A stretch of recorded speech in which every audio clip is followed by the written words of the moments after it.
अस्सलाम वालेकुम viewers, welcome to all of you on my YouTube channel Cric Chat में। उम्मीद करता हूँ आप सब खैरियत से होंगे। व्यूवर्स, इंडिया और ऑस्ट्रेलिया के दरमियान जो बॉर्डर गवास्कर ट्रॉफी सीरीज़ जारी है, उसका आज थर्ड टेस्ट मैच का लास्ट डे था और मुसलसल बारिश होने की वजह से जो मैच है वो बेनतीजा ख़त्म हुआ और मैच हो गया ड्रॉ।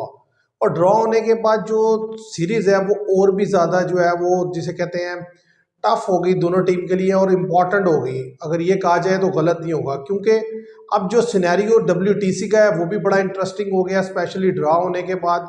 पहले तो ये था कि ऑस्ट्रेलिया इतने मैचेस जीत ले तो ऐसे क्वालिफाई करेगा, इंडिया इतने मैचेस जीतेगा तो इस तरीके से क्वालिफाई करेगा। लेकिन अब जो एक बीच में एक ये नया हिस्सा आया है कि जिसमें मैच जो है वो ड्रॉ हो गया और दोनों टीम को दो दो पॉइंट मिले और दोनों की जो परसेंटेज है इसकी वजह से अफेक्ट हुई है और दोनों की परसेंटेज जो है वो नीचे आ गई है। तो इसके ऊपर बात करते हैं और साथ ही हम बात करेंगे कि जो इंडिया ने ये मैच ड्रॉ किया है, अब इसमें ज़ाहिर है जो ज़्यादा हाथ था इंडियन प्लेयर्स का, जो लोअर मिडल ऑर्डर के प्लेयर थे उनका बेहतर था काम, उन्होंने बेहतर परफॉर्म किया। फिर उसके बाद आकर बॉलर्स ने बॉलिंग बेहतर की और साथ ही साथ अगर मैं ये कहूँ कि बारिश ने बड़ा अहम रोल प्ले किया जिसकी वजह से इंडिया ये टेस्ट ड्रॉ किया कर सका। तो कोई इसमें जो है कोई मुगालता या कोई गलत बात नहीं होगी। अब देखना ये है कि क्या इस चीज़ से इंडिया आगे कोई चीज़ सीखता है और आगे अपने आप को बेहतर करके आता है मेलबर्न टेस्ट में, या फिर वही सेम मिस्टेक्स वो मेलबर्न टेस्ट में दोहराएंगे। तो आप सबसे पहले तो मैं आपसे जो है WTC का जो सिनेरियो है जी जी अगर आप वो रखें कि अब सिनेरियो क्या कहता है। सिनेरियो की अगर हम बात कर लें, पहले जो था आपको पता है कि इंडिया ने 4-1 से सीरीज हरानी थी ऑस्ट्रेलिया को, तो फिर डायरेक्ट क्वालिफाई करना था WTC के लिए। और ऑस्ट्रेलिया जो है उसने 7 मैचेस जीतने थे तो फिर उसने करना था, ये 5 टेस्ट मैचेस जीतने थे तो फिर उसने क्वालिफाई करना था डायरेक्ट ऑस्ट्रेलिया ने WTC फाइनल के लिए। तो अब जो सिचुएशन है खासतौर पर जब ये आज का गामा टेस्ट जो है ड्रा हुआ है, अब ये है कि अगर तो इंडिया सीरीज जो है 3-1 से जीतता है तो फिर तो श्रीलंका जो है अगर ऑस्ट्रेलिया को एक टेस्ट मैच हराता है तो ऑस्ट्रेलिया बाहर हो जाएगी। और अगर इंडिया 2-1 से जीतता है तो फिर ऑस्ट्रेलिया को दोनों टेस्ट मैचेस हारने पड़ेंगे। और अगर बराबर हो जाती है तो फिर श्रीलंका को दोनों टेस्ट मैचेस ऑस्ट्रेलिया को हराने पड़ेंगे इस अच्छा, सिचुएशन में। अभी जिस पोजीशन में ये टेस्ट मैच ड्रॉ हुआ है, अब इस वक्त जो सिनेरियो है इसमें इंडिया के क्या पॉइंट हैं, ऑस्ट्रेलिया के क्या पॉइंट हैं, यानी कि परसेंटेज की बात कर रहा हूँ, और अफ्रीका की परसेंटेज क्या है। अफ्रीका की 63% है टॉप पे अफ्रीका का, नो डाउट। वो अगर एक टेस्ट मैच भी जीत लेता है पाकिस्तान के खिलाफ तो वो फाइनल के लिए क्वालिफाई कर लेगा। ठीक है। ऑस्ट्रेलिया की सेकंड पोजीशन है, 58% है, और इंडिया की जो है 55 है, तीसरे नंबर पे है। अब इन तीनों में मुकाबला चल रहा है, मतलब बाकी टीमें जो इस साइकिल से बाहर हो चुकी है 2025 के साइकिल से। तो व्यूवर्स, ऐसा है कि इंडिया जैसे मैंने बताया कि 55% पे है और जैसे ही कोई टीम टेस्ट जीती है तो उसके जो परसेंटेज है वो 4% जो है ना उसमें इंक्रीज देखने को मिलता है। तो अगर इंडिया दोनों टेस्ट मैच जीता है तो इंडिया फिनिश करेगा 63% पे। फिर डायरेक्ट क्वालिफाई कर और लेगा। और जो ऑस्ट्रेलिया है वो ज़ाहिर है वो बैकफुट पे जाएगा, तो वो तो पॉइंट उसके चले जाएंगे 50 पे। नहीं, ऑस्ट्रेलिया की भी है ना रीजन, आप देखेंगे अगर ऑस्ट्रेलिया 2 टेस्ट मैच जीत देता है, इंडिया नहीं जीतता, तो ऑस्ट्रेलिया डायरेक्ट क्वालिफाई कर देगा। और अगर ऑस्ट्रेलिया जो है 2-1 से सीरीज जीतता है तो फिर उसको एक टेस्ट मैच उधर खेलना पड़ेगा, सीरीज ड्रा करनी पड़ेगी। और अगर वो सीरीज ये ड्रा हो जाती है WTC, फिर उसको दोनों टेस्ट मैचेस जीतने पड़ेंगे श्रीलंका में, जो वो मुश्किल है। नहीं, असल चीज़ ये है कि ये सीरीज ड्रॉ होना मुश्किल लगती है ना। हाँ। अभी जिस तरीके से देखें ना, ड्रॉ टेस्ट मैच हो गया, आपको पता है बारिश की नज़र हो गया, मैच हो ही नहीं सका। मैच होने से इसलिए ड्रा ठीक है, हो अदरवाइज अगर 3 दिन भी प्रॉपर मैच हो जाता ना तो मैच का फैसला हो जाता, क्योंकि सिर्फ एक दिन मैच हुआ है। ठीक ऐसे ही है, है। अदरवाइज तो ये है कि आ गए चले गए, चले गए आ गए, इस तरीके से टेस्ट ये मैच डे चलता 3 है। में भी मैच होता रहा, कुछ बेहतर हुआ, मतलब 30 ओवर 35 ओवर डे 4 में नहीं हुआ, और आज तो बिल्कुल ही नहीं हुआ, आज तो छोड़। मतलब वो बनता ही नहीं ना इस तरह, तो ना रिदम बनता है ना गेम होती है। अब जो चीज़ है कि वो बड़ा क्रूशल होने वाला है जो टेस्ट आने वाला है मेलबर्न हाँ का। जी, बॉक्सिंग डे टेस्ट मैच ठीक जो है, आता है। अगर उधर ऑस्ट्रेलिया जीता है तो ऑस्ट्रेलिया समझे क्वालिफाई किया, हाँ जी। अगर इंडिया जीता है तो इंडिया का एक जो है ना वो अपर हैंड आ जाएगा। अब देखना यह है कि उस टेस्ट मैच के लिए इंडिया ने इस टेस्ट मैच से क्या सीख हासिल किया है, कि क्या लर्न किया है। क्योंकि देखिए, आपने जो लगातार 2 टेस्ट मैचेस हैं उसमें जो इंडियन बैटिंग है हाँ जी। उसने खास तौर पे जो टॉप ऑर्डर की बैटिंग है वो जिस फ्लॉप है। तरीके से खेली है, हाँ जी, सबसे बड़ी खेली जिस तरह है, उस उसके ऊपर क्वेश्चन मार्क है, बड़ा क्वेश्चन मार्क है हाँ जी। बैटिंग पे कि यार ये कैसे खेल रहे हैं। मतलब लोअर मिडिल ऑर्डर के लड़के आकर क्रीज पे टाइम हाँ स्पेंड जी। करते और हैं ऊपर के टॉप ऑर्डर वो टाइम स्पेंड नहीं कर रहे हैं। और जो टॉप ऑर्डर के प्लेयर हैं वो क्रीज पर आधा घंटा उनका गुजारना मुश्किल है। हाँ जी। 15-20 बॉल वो खेल लेते हैं तो वो समझते हैं पता नहीं क्या हो गया, हाँ और जी। उसमें वो लूज शॉट खेलते हैं। तो ये है कि इंडिया को वर्कआउट करके आना पड़ेगा। ये उनको एक जिसे कहते हैं ना उनके साथ जिसे कि जैसे जैसे पाकिस्तान के लिए कहा जाता था ना, कुदरत का एक करिश्मा है कि उनको ये फेवर मिल गई कि इतनी बारिश हुई। अगर ये मैच पूरा होता तो मुझे नहीं लगता इंडिया ये चीज कर सकता था। और जाहिर है फिर ऑस्ट्रेलिया ने इस तरीके से बैटिंग भी नहीं करनी थी, उन्होंने रन्स भी तकरीबन आपको देना था 350-400 का टारगेट देना था आखिरी इनिंग्स में, और दिन पूरा होता मैच होता तो कहाँ होना था 350-400 जिस तरह की विकेट खेल रही है, मुश्किल से होता और ड्रा भी नहीं होना, ड्रा भी नहीं होना था। तो अब यह है कि आपको ये एक वो मिल गया क्या, मतलब आपकी गुड लक थी कि आपको मौका मिला कि आपका टेस्ट ड्रॉ हो गया। अब यह है कि आपने अपनी गलतियों से सीख कर आए। सबसे बड़ी बात यह है कि अब टाइम पीरियड काफी है। आज आप देख लेंगे अभी 18 तारीख है और अब 26 को मैच शुरू होना है, कम से कम 5 to 7 डेज का वक्फा है। तो आपको याद होगा कि खासतौर पे पर्थ टेस्ट में भी काफी ये इंडिया जब अर्ली चला गया स्टेडियम में उधर प्रैक्टिस की, तो उसके बाद उधर बेहतर खेले। तो अभी ये है कि ये 2 टेस्ट मैचेस का रेस्ट मिल जाएगा बॉलर को भी, कि जैसे सिराज अगर फिट नहीं है, जैसे आज 2 विकेट नहीं, पर वो विकेट नहीं थी, वो खुद विकेट दी उन्होंने। सिराज ने क्या विकेट लेनी थी, आकाशदीप ने बेहतर बॉल किया कि जो है 90 रन पे जो है 7 विकेट डाउन कर दी। उसमें ऑस्ट्रेलिया बैटर जिस तरह खेले, उन्होंने 50 आउट दिए थे इंडिया को और 272 का टारगेट चेज करना था, पर आप देखेंगे 2 ओवर ही हुए, उसके बाद इंडिया बैटिंग करने नहीं आया और आना भी नहीं था, बारिश बहुत थी गाबा में ना। असल में अब देखें इस मैच में एक ये भी देखें ना, आपके ऑस्ट्रेलिया बैकफुट पे थोड़ा इस तरह गया कि उसका मेन प्रीमियर अनफिट हो गया।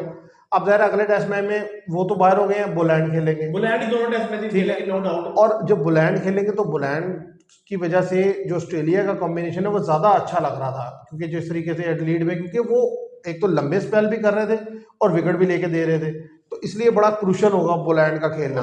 और इंडिया को ये देखना होगा कि इंडिया ने अपने आप को किस तरीके से लेके चलना है, क्योंकि देखें जो 3 फास्ट है, अब इन 3 फास्ट में आकाशदीप ने बेहतर गेंद किया लेकिन सिराज नहीं कर रहे, तो जो 4th बॉलर है अब जडेजा तो खेलेंगे। मेरा नहीं ख्याल कि जडेजा को बाहर किया जा सकता है मेलबर्न में। उसकी वजह यह है कि जिस तरीके से उस लड़के ने ये मैच ड्रॉ करवाया है और जितनी देर वो बॉलिंग करवा सकता था उसने बॉलिंग की है, तो लिहाजा उनका खेलना बनता है। तो अब मसला ये है कि या तो इंडिया एक दफा फिर जो है इसी कॉम्बिनेशन से जाएगा, या फिर ये हो सकता है कि आप सिराज की जगह जो है ये वो क्या कहते हैं उसे, हर्षित राणा को तो नहीं, वो दूसरा प्रसिद्ध कृष्णा, उसको मौका दे सकते हैं। हर्षित राणा के साथ भी जा सकते हैं ये कि जी मेलबर्न की विकेट में बाउंस होगा तो शायद वो हर्षित राणा को प्रेफर करें। नहीं, वो अगर सिराज फिट हुआ तो वैसे तो ज्यादा चाहता सिराज से जाएंगे। मुझे नहीं लगता सिराज को चेंज करने वाले हैं, क्योंकि वो एक्सपीरियंस भी है, एक लंबे अरसे से टीम के साथ है। अब देखना ये है कि असल इंडिया मार खा रहा है अपनी बैटिंग से, सीधी सी बात है। बॉलिंग तो देखे ना, अब एक विकेट है उसमें बॉलर ऊपर एक चांस क्रिएट करते हैं, आप कैच ड्रॉप कर देते हैं, या अगर रन्स लग ही गया बोर्ड पे तो अब जो है 400 अगर सामने वाले ने बना दिया, इसका मतलब ये तो नहीं ना कि आप 150 पे आउट हो जाए, आप भी 300 प्लस करें, ठीक है। तो अब कभी ऐसा होता है आपको बॉलिंग सेव करती है, कभी बैटिंग आपको सेव करती है। अब ये तो नहीं हो सकता ना कि हर मैच में जो है वो बॉलिंग ने ठेका लिया हुआ है कि बॉलर ही आगे विकेट निकालेंगे और बैटर जो है आके वो लूज खेलेंगे। देखिए ऊपर का टॉप ऑर्डर जो है वो जल्दी आउट हो गया, 51 फॉर 4 आउट थे। नीचे की आप देखेंगे इंडिया ने 260 रन कर लिया।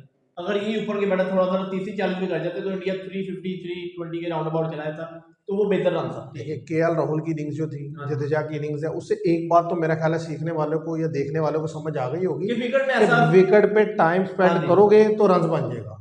और उसके लिए ये है कि बॉलर को रिस्पेक्ट दो, अच्छी गेंद को लीव करो और जो पुअर डिलीवरी मिले उसके ऊपर शॉट लगाओ और स्ट्राइक रोटेट करते रहो और कोशिश करो कि ज्यादा से ज्यादा टाइम जो है ना क्रीज पे स्पेंड करने की। तो फिर ये है कि जैसे जैसे मैच प्रोग्रेस करेगा तो आपके पास अपॉर्चुनिटीज खुद आएंगी रन करने की, क्योंकि बॉलर भी थकते चले जाते हैं। सबसे बड़ी बात ये है कि सरफेस भी बेहतर होता जाता है। इंडियन बैटर में ये सलाहियत है कि अगर ये विकेट पे स्टे कर लें, 50 बॉल्स या 100 बॉल्स खेल लें मिसाल को शुभमान गिल या विराट कोहली, तो ये रन कर सकते हैं।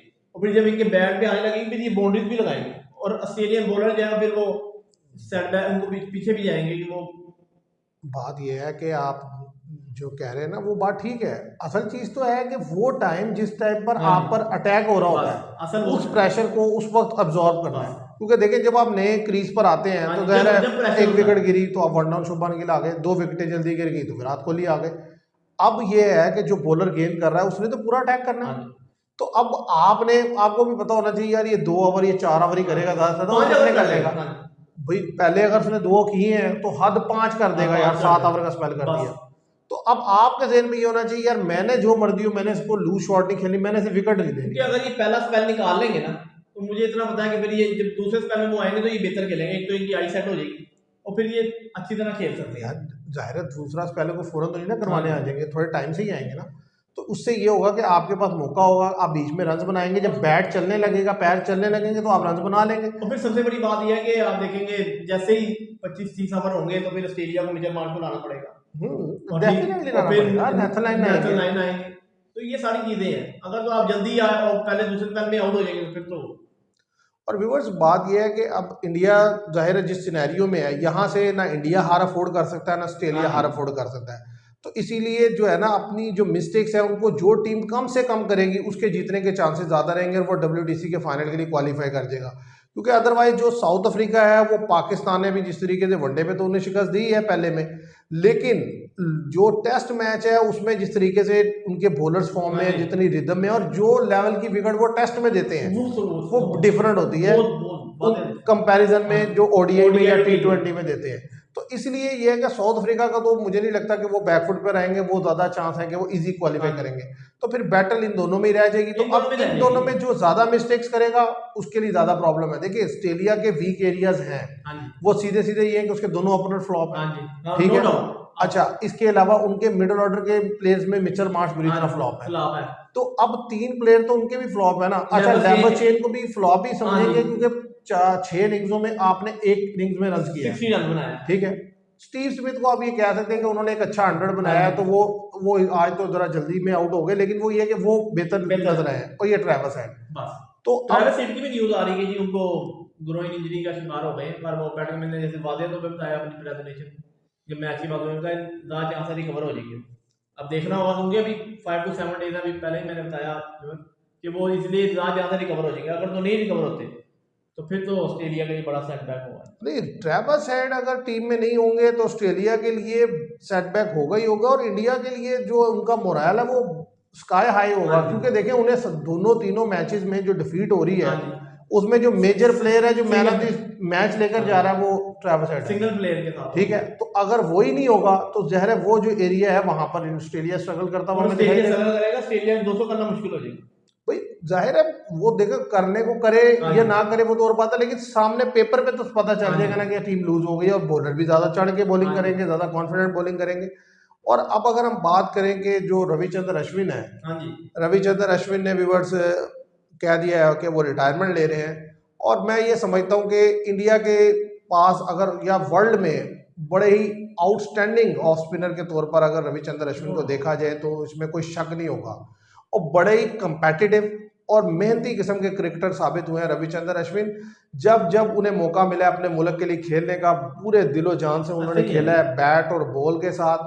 आप देखें कि अभी न्यूजीलैंड के जो मैचेस हुए टेस्ट मैच उनमें जिस तरीके से उन्होंने ग्लेन फिलिप्स को आउट किया, जो वैरायटी इतनी थी उनकी बॉलिंग में कि कमाल है। और फिर जो कैच पकड़ा उन्होंने न्यूजीलैंड की सीरीज में, जो डैरल मिचेल का कैच पकड़ा जो मैच का टर्निंग पॉइंट था, वो इंडिया बाद में उसे काबू नहीं कर सकी, लेकिन क्या क्लासिकल कैच था। मतलब एट द एज ऑफ 36-37 इतनी फिटनेस रखना बड़ा कमाल है।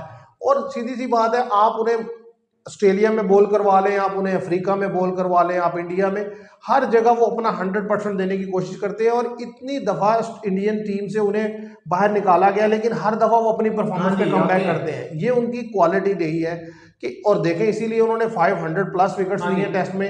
और बहुत कम ही इंडिया के तो देखें ना, अनिल कुंबले के बाद ये दूसरे स्पिनर हुए हैं जिन्होंने 500+ विकेट्स लिए हैं, अदरवाइज कोई स्पिनर इतनी विकेट नहीं ले सकता। Second highest test wicket taker है ये, स्पिन फास्ट दोनों को मिला। और आप देख लेंगे रन भी इनके 3000+ रन है इनके, और 2 या 3 तो 100 है इनके, 50s भी होंगी, 4 से 5 50 होंगी। और ये था कि बस ये एक शौक था कि अचानक उन्होंने रविचंद्र अश्विन ने जो है अनाउंस कर दिया रिटायरमेंट। उस पर भी बड़ा हो रहा है क्रिटिसिज्म क्या, जैसे विक्रांत गुप्ता जो है इंडिया के वीलो, उन्होंने कहा जी अश्विन को आप ये सदमा हुआ कि आप देखिए ना डेली टेस्ट आप खिलाते हैं, उसको प्रेफर करते हैं, और उस टाइम में वो 2 बॉल बेहतर ही करता है, आप देखेंगे 1-2 विकेट ले लेते हैं अश्विन। उसके बाद जैसा ये गवा में आता है उनको बाहर बिठा देते हैं। और वो कहते हैं कि इंडियन जो सिलेक्शन है जो भी है वो ये समझ रही है कि प्लेइंग 11 में, कि अश्विन ने ये समझा कि मेरी जो जगह नहीं बन पा रही प्लेइंग 11 में, तो इसलिए शायद उन्होंने ये डिसीजन लिया कि मैं जो अब ठीक है वापस चला जाऊँ बस। कि उन्होंने अर्ली, वरना ये भी वो कहते हैं कि फेयरवेल के लिए आपको पता है कि टेस्ट मैचेस खेलने की जरूरत होती है। मिसाल के तौर पर कोई मैच खेले कि अगर मिसाल के तौर पर विराट कोहली अगर रिटायर होंगे तो वो बताएंगे कि मैं इस सीरीज के बाद रिटायर होंगा, तो उनको अप्रिशिएट किया जाता है। उनका ये अचानक जो है वरना हम अगर रविचंद्र अश्विन इस मैच में होते और वो पहले ऐलान कर चुके थे कि गाबा में मैं रिटायरमेंट का ऐलान कर दूंगा, तो कह रहे हम जब वो बॉल कराने आते हैं हम तालियां बजाते हैं, उनको अप्रिशिएट करते हैं कि जी इनका लास्ट टेस्ट है, और वो बाहर बैठे हुए पवेलियन में उन्होंने कह दिया कि जी मैं तो रिटायरमेंट का ऐलान करता हूँ। नहीं, इसमें तो कोई शक नहीं कि देखिए उनके साथ अगर उनके पूरे करियर पे नज़र डाली जाए तो का अब मैं समझूंगा कि थोड़ा सा अनफेयर डिसीजन आते रहे उनसे रिलेटेड। जो मैनेजमेंट है, जो सिलेक्शन कमेटी है, जिस तरीके से उन्हें बाहर रखा जाता रहा है, कभी बड़े इवेंट से, कभी वर्ल्ड कप से, कभी किसी चीज़ से, और हालांकि ऐसा नहीं था कि उनकी कोई परफॉर्मेंस कोई हाँ बहुत जी, डाउन गई है, बस यानी कि प्रायोरिटीज बदलती रही हाँ जी, सिलेक्शन कमेटी की वक्त के साथ साथ, कभी किसी को खिलाया कभी किसी को खिलाया, लेकिन उसको जब भी मौका मिला उसने डिलीवर करके दिया है। अब अगर एक विकेट पर स्पिनर स्पिन के लिए कुछ है ही है ही नहीं नहीं। तो वो बेचारा उसमें क्या बॉल करेगा। आप देखें यहाँ पर न्यूजीलैंड में भी, और मैंने रविचंद्र अश्विन को देखा कि जब वो ज्यादा जिसे कहते हैं ना कॉन्फिडेंस से गेंद करते हैं ना तो ज्यादा बेहतर गेंद करते हैं। लेकिन जिस तरीके से पिछले कुछ अरसे में जैसे न्यूजीलैंड की सीरीज में भी जो लास्ट के 2 टेस्ट मैचेस थे, रवि हाँ जी, जो वाशिंगटन सुंदर को लाया गया उनको, तो उन्हें ऐसा लगा कि शायद ये उनके ऊपर लाया गया हाँ है, जी, तो उसकी वजह से उनका जो कॉन्फिडेंस था ना वो बड़ा लो वो रहा, लो और फिर वो उस तरीके से परफॉर्म नहीं कर सके। उन्हें जब आप फ्री हैंड होता है, उन्हें पता होता है यार मैं खेल रहा हूँ, मैं बॉल करूंगा, तो वो अच्छा परफॉर्म आप करते देखिए ना कि हैं, जब अंडर प्रेशर मुश्किल होता फर्स्ट है टेस्ट में जो अश्विन से और जडेजा से बॉल नहीं हो सका, उसके बाद ये डिसीजन लिया ना, वरना स्काउट में नहीं थे वो, उनको कॉल अप किया गया, बुलाया गया वाशिंगटन सुंदर को, जी इन्होंने साइड में बेहतर परफॉर्म किया, फिर अगले टेस्ट में उनको डाला गया और फिर उन्होंने डिलीवर करके दिया। तो ये तो वाकई हमने देखा कि वो देखिए उसमें फर्स्ट टेस्ट में वो क्या कहते हैं रविचंद्र अश्विन का कसूर तो नहीं था। आप देखें आपने विकेट ऐसा बनाया कि 48 पे आप बोल्ड आप आउट, 47 पे 48 पे बोल्ड आउट हो जाते हैं, अगली टीम आकर 200 के राउंड लीड ले हाँ जाती जी, है, तो अब आके फिर आपके प्लेयर शुरू खेलते हैं, फिर स्ट्रगल करके आउट होकर चले जाते हैं, तो अब रन वो क्या करे उसमें कि यानी कि जब आप रन ही नहीं बनाएंगे बोर्ड पे, देखिए पिच कंडीशन सारा कुछ फेवर करता है। और बात यह है कि देखिए आप 3 स्पिनर लेकर जा रहे हैं ऑस्ट्रेलिया में, फिर एक को डालते हैं एक को निकालते हैं और विदाउट रीजन निकालते हैं, या तो ना कि हाँ भाई बड़ी अच्छा टर्निंग ट्रैक था और वो परफॉर्म नहीं कर सके, आपने उन्हें निकाल दिया, फिर तो समझ आती इस है। पे भी आपको बताता हूँ व्यूअर्स के रविचंद्र अश्विन को उन्होंने ये भी कहा, उन्होंने कहा ये अगर आपने इनको नहीं लेके ना जाते, इनको मिसाल के तौर पर अगर आप इनको लेके ना जाते कि यार हम 2 स्पिनर लेके जाएंगे, हमें वाशिंगटन सुंदर से बैटिंग चाहिए और जडेजा से बैटिंग चाहिए, आप रेस्ट करें, उनका अभी तो ये वापस जा रहे हैं, ज़्यादा चाहता कि कल या आज वो रात को वापस आ जाएंगे इंडिया, क्योंकि अब उन्होंने क्या करना, उन्होंने रिटायरमेंट का ऐलान कर दिया कि जी आज 18 दिसंबर को इंटरनेशनल क्रिकेट से रिटायर हो चुके हैं, उन्होंने कहा जी मैं बस आईपीएल खेलूंगा या लीग खेलूंगा बस। नहीं जाहिर देखो, एक बॉलर जिसने 500 प्लस विकेट्स ली हों उसके लिए इससे बड़ा सेटबैक या इसके बड़ी डिसअपॉइंटमेंट क्या क्यों होगी प्लेइंग 11 में जो कि है वो प्लेइंग 11 में उसके ऊपर किसी और स्पिनर को प्रेफर किया जा रहा है। वो स्पिनर जो वाशिंगटन सुंदर यानी कि जिसे भी मतलब कितने 10 15 20 टेस्ट मैच खेल लिए होंगे, नहीं है ही 20 ठीक है ना, 22 ईयर्स या 23 तो ईयर्स के। इतने टेस्ट मैच खेल लिए हाँ होंगे ना, उन्हें प्रेफर किया जा रहा है।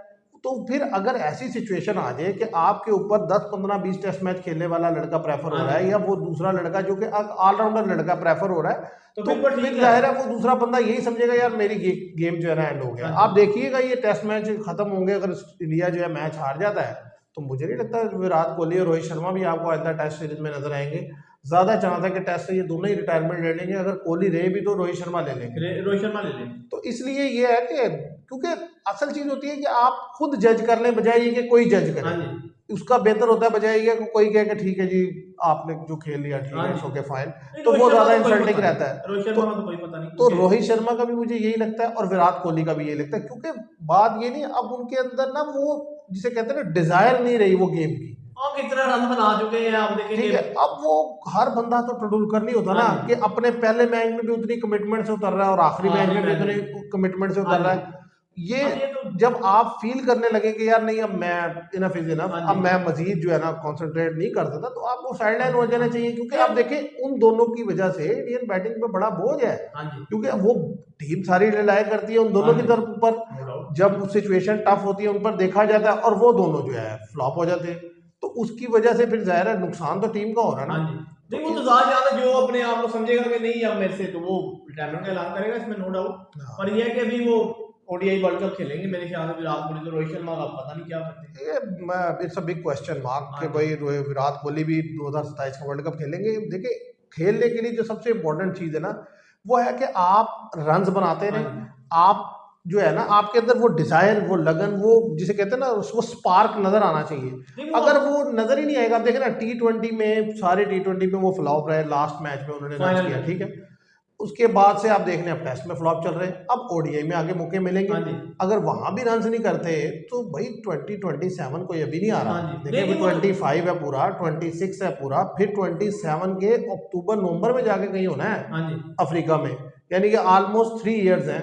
तो 3 इयर्स में अगर आप परफॉर्म नहीं करेंगे तो इंडिया जैसी टीम में जिसमें एक के बाद एक लड़का आ लेकिन रहा है, परफॉर्मेंस तो करनी पड़ेगी। ठीक है, वो वहां पर आपका जो है हाँ जी, बरकरार रहना, बिल्कुल। रह पाना बड़ा मुश्किल है, क्योंकि अभी तो लोग हल्का हल्का क्रिटिसिज्म कर रहे हैं।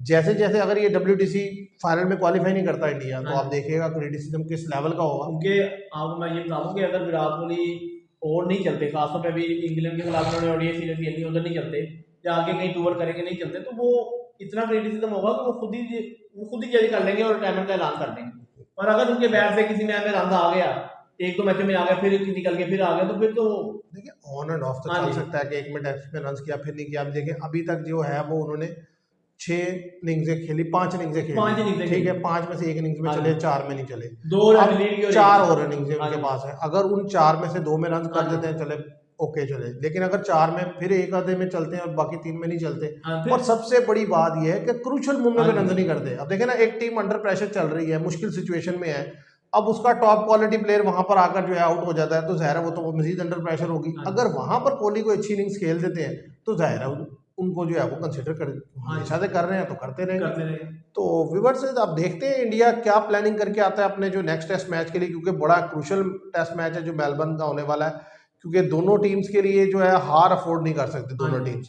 और जाहिर है इंडिया को अपनी मिस्टेक्स समझ आ गई होंगी, क्योंकि देख ली उन्होंने कि क्या बैटिंग में प्रॉब्लम रही, और इसी तरीके से बॉलिंग के जो इश्यूज हैं वो भी खुल के सामने आ गए, और 3 टेस्ट मैचों के बाद दोनों टीम को पता चल हाँ जी, गया कि सबको पता किसकी चल क्या गया। स्ट्रेंथ है, क्या वीकनेस हाँ है। जी, ये तो अब वाकई कौन नंबर वन। अपने आप को बेहतर ज्यादा करके मेलबर्न में आता है तो वो पता चल जाएगा उस टाइम। तो आज के लिए इतना है, मैं उम्मीद करता हूँ आपको वीडियो पसंद आएगी। Thank you very much.